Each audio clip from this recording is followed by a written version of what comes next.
الان دیگه چی بگی به خدا که نمیفهمی که راه حل چی است، راه خدا کی است. هر چی راه خدا باشه باید همین گفته شونه.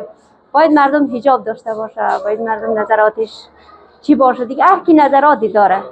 مردم دیگه، مردم افغانستان قید شده، خدایی قید شده، به کلی قید شده. اصلا دیگه چیزی نمانده برای خصوصا برای هزارها. دخترایش میبره، زنایش میبره، زنای شوهردار میتونه که راه خدا است ببره اونا را؟ نیست. نظر ما هم است که خدا دیگه امنیت بیاره. مردم نباید که اینجوری زیر پا کنه، لیح کنه.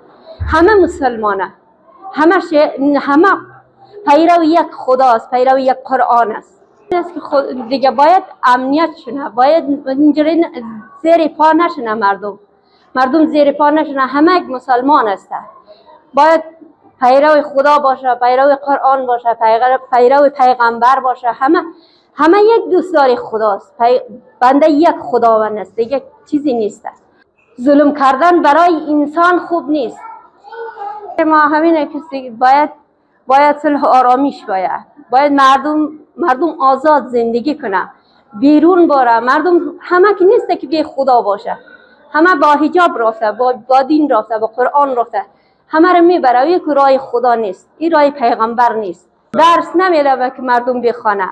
درس خواندن برای مردم موقوف شده، برای مردم جهنم شده. افغانستان پرده بوده دیگه، زنا در پرده حجاب بوده، نبوده که بی حجاب بوده، سرش لخت بوده باشه، پایش لخت بوده باشه، هیچی نبوده. 50 تا دختر از اونجا برده، 50 دختر. اون بنده خدای اونام که نیست بی خدا باشه.